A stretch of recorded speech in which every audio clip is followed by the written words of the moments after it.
आपला जे मराठा आरक्षणाच्या संदर्भातला स्टेट गव्हर्नमेंटनी मतलब आयोगाने सुरुवात करण्यात आलेला जे आपला सर्वे आहे तो आपला सिटीमध्ये 100% पूर्ण झालेला आहे. जेवढा आम्ही घरांचा आपला जे सुरुवातीचं नियोजन होतं ऑब्व्हियसली त्याच्यामध्ये काही समजा स्लम्समध्ये वाढ झाली किंवा काही नवीन प्रॉपर्टीज वगैरे, तर त्या मानाने तो 100%पेक्षा जास्तच आहे. पण all properties we try to reach. त्याच्यामधला जे काही सर्व इन्फॉर्मेशन आहे त्या ॲपद्वारा आयोगाच्याकडे सुद्धा आहे. काल रात्री आयोगाचा सर्वेसुद्धा बंद झाला आणि आपल्या महानगरपालिकेच्या त्या संदर्भातलं सगळं काम पूर्ण झालेलं आहे.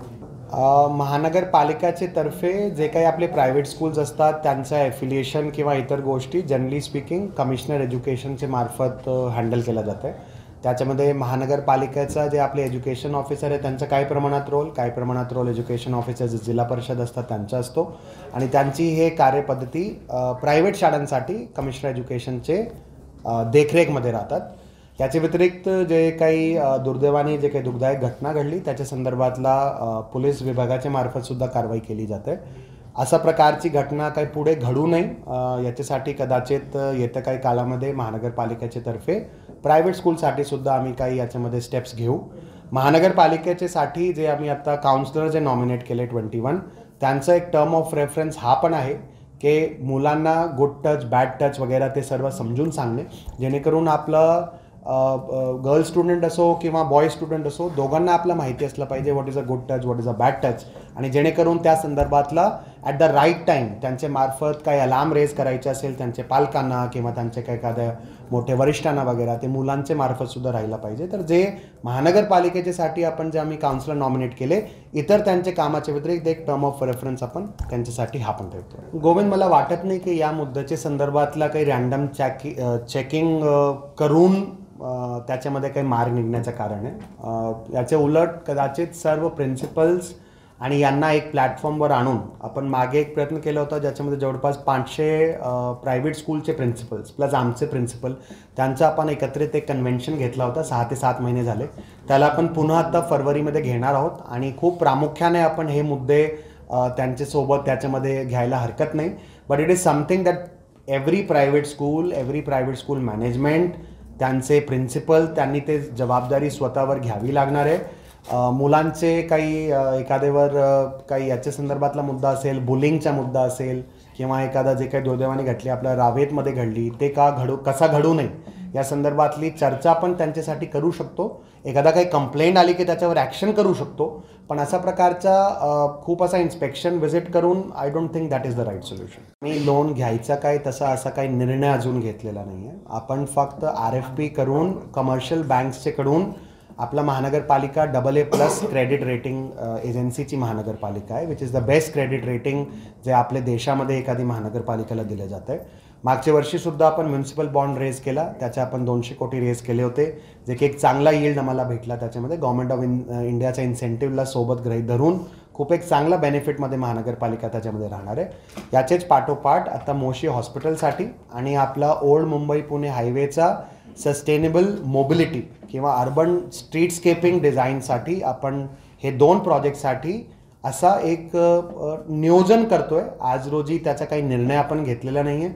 राज्य शासनाची मंजुरीने आणि राज्य शासनाच्या अप्रुव्हलनेच तो कदाचित पुढे भविष्यामध्ये आपण तो निर्णय घेणार आहोत. तसा असला every level of government federal government म्हणजे गव्हर्नमेंट ऑफ इंडियाच्या लेवलचा असो, राज्य शासनाचा असो किंवा सिटी स्तरावरची असो, इन्फ्रास्ट्रक्चर क्रिएशनसाठी वेगवेगळे सर्वांना मार्ग अवलंबून घ्यावे लागतील. काही काम आपले बजेटमधून करावे लागतील, काही काम इमिजिएट जे इन्फ्रास्ट्रक्चर आता हे जे आपण लोन घेतोय मोशी हॉस्पिटलसाठी घेतोय which is a critical need. Healthcare today is a very critical need. साधारण सामान्य माणसाला जर आपण चांगली हेल्थची सुविधा देऊ शकलो तर त्याचे पलीकडे जाऊन कदाचित आपलं काही मोठं काम महानगरपालिकेच्या मार्फत राहणार नाही. म्हणून मोशी हॉस्पिटलसाठी जे आपण हे लोन घेतोय प्लस मुंबई पुणे रोडचा सस्टेनेबल मोबिलिटी प्रोजेक्टसाठी जे आपण लोन घेतोय त्याचा मागचा हेतू एवढाच आहे की लोनचे मार्फत आपण खूप लवकर हे दोन्ही इन्फ्रास्ट्रक्चर क्रिएट करू शकतोय ज्याला कदाचित बजेट ॲलोकेशन करायला खूप वेळ गेली असती. मुख्य इम्पॉर्टंट मुद्दा असा आहे, आम्ही तो निर्णय पुढे जरी घेऊ तरी एखादा लोन घेणारा जे काही ऑर्गनायझेशन असतो किंवा डेट इन्स्ट्रुमेंट वापरणारा एखादी ऑर्गनायझेशन असतो तो डेट इन्स्ट्रुमेंट किंवा लोनचा जे आपला लेवल आहे तो असं लिमिट्समध्ये असलं पाहिजे की लोन्सची सर्व्हिसिंग करताना त्याचं जे प्रिन्सिपल प्लस इंटरेस्टचं जे अमाऊंट आहे ते आमची रेव्हेन्यूजची चौकटीमध्ये असलं पाहिजे आणि त्या संदर्भातली काळजी आम्ही 100% घेणार आहोत. महानगरपालिकेच्यासाठी कदाचित एक डेट पॉलिसीसुद्धा आपण पुढे आणतोय जेणेकरून आपला डेट्सचे लेवल अनसस्टेनेबल लेवलला जाऊ नये. पण आज रोजी ज्या प्रमाणचा इन्फ्रास्ट्रक्चर लोकांची डिमांड ज्या प्रमाणची आहे आणि जे आपला ताण आपले शहरावर वाढती पॉप्युलेशनचे मुळे जे राहतोय, आपली 17 लाखची पॉप्युलेशन आत्ता जवळपास 30 ते 32 लाख आहे. जर आपल्याला या एक्सप्लोजिव्ह ग्रोथला मॅचअप करायचं असेल आणि लोकांना ज्या प्रमाणचा एक इंटरनॅशनल सिटीचे लेवलचा इन्फ्रास्ट्रक्चर आपल्याला द्यायचं असेल तर आपल्याला वेगवेगळे मार्ग आपल्याला अवलंबून घ्यावे लागतील. तो डेट इन्स्ट्रुमेंट असो, म्युनिसिपल बॉन्ड असो, प्रॉपर्टी टॅक्सचा आपला इजाफा असो, बिल्डिंग परमिशनचे चार्जेसचा इजाफा असो किंवा इतर आपला मार्ग असतील, PPP प्रोजेक्ट असो. So these are the various paths that every municipal corporation will have to take and we are trying to explore that path. We have not decided yet. विकास खूप मोठा आन्सर होईल. त्याच्यामध्ये जे आपण बजेट रिलीज करणार आहोत, जे काही फिगर आम्ही रिलीज करतो तुम्हाला आता पुढचे 15-20 दिवसामध्ये ते फिगर कळून जाईल. तर आज रोजी त्याच्यावर संभाष्य करण्यामध्ये अर्थ नाही. पण एखादा जेव्हा आपण प्रोजेक्ट घेतो तो प्रोजेक्ट आता फॉर एक्झाम्पल जसं मी सांगितलं आपण मोठ्या प्रमाणात आपण DP रोड्स घेतोय. त्याचं मागचं कारण हेच आहे की काही भागामध्ये अजून आपल्याकडे कनेक्टिव्हिटी अवेलेबल नाही. काही भागामध्ये DP रोड्स डेव्हलप न झाल्यामुळे कंजेशन खूप वाढलं आहे. फॉर एक्झाम्पल तलवडेचा एरिया असेल किंवा आपला काही प्रमाणात पुनवडे वाकडचा भाग असेल जे खूप एक मोठे प्रमाणात आपल्याकडे ग्रोथ होतो आहे. सोसायटीज येत आहे, नवीन नवीन लोक येत आहे, तर त्यांना आपल्याला इन्फ्रास्ट्रक्चर डेव्हलप करून द्यावा लागणार आहे. आपला कधी पण जे काही आपण काम मंजूर करतो तो अनसस्टेनेबल लिमिटमध्ये जात नाही आणि तशी काळजी आपण आता पण घेतो. आम्ही तो बजेट स्टेटमेंटमध्ये असणार आहे. गोविंद, त्या संदर्भातला काही मला काही कॉमेंट आज करता येणार नाही. आज रोजी जी परिस्थिती आहे त्याच्यावर स्टे आहे. पुढच्या वेळीत निर्णय सगळ्याचं मागच्या वेळी सांगितलं होतं, सर्व ऑब्जेक्शन सर्व हरकतीचा विचार करून स्टेट गव्हर्नमेंटचे मार्गदर्शन खाली आपण त्याच्या संदर्भातल्या पुढे कारवाई करणार आहोत. सर, फायर इन्सिडेंटमध्ये शहरामध्ये बरेच लोकांचं हे गेलं आहे, बळी गेलं आहे. फायर डिपार्टमेंटच्या संदर्भातले आपले चीफ फायर ऑफिसर रिटायर झाल्यानंतर चीफ फायर ऑफिसरचा जे पद आहे तो प्रमोशनचा पद आहे. त्याच्यामध्ये ज्या प्रमाणचा एक आपलं काडर मॅनेजमेंटमध्ये आज रोजी चीफ फायर ऑफिसरचे पदाला हे असणारा आपल्याकडे माणूस आज रोजी अवेलेबल नाही. तरी पण जे आपले डिव्हिजनल फायर ऑफिसर आहे चिपाडे साहेब, त्यांचे मार्फत आपण सगळं कामगिरी करतोय. We are trying to respond to every call. आगी जरी लागली असेल, तुमचा पण फीडबॅक असेल, प्रत्येक वर्णीला प्रत्येक आगीची घटनाला आपण विदिन व्हेरी शॉर्ट टाईम आपण रिस्पॉन्ड करतो आणि त्या ठिकाणी सुद्धा आमचे फायरमॅन अगदी जीव धोक्याला घालून त्यांचं काम करत आहेत. आपला प्रयत्न दरवेळी असाच असतो. मात्र जे काही आपला मागचे वर्ष 2-3 वर्षामध्ये जे काही आगीची घटना घडली त्यांच्याकडून एक आपला हे घेऊन मागे जे पूर्णानगरची घटना घडली त्याच्यानंतर आमच्या लक्षात आलं की काही प्रमाणात लोक कमर्शियल शॉप्समध्ये, पोटमाला वगैरेमध्ये राहतात, ज्या ठिकाणी झोपला नाही पाहिजे त्या ठिकाणी झोपतात.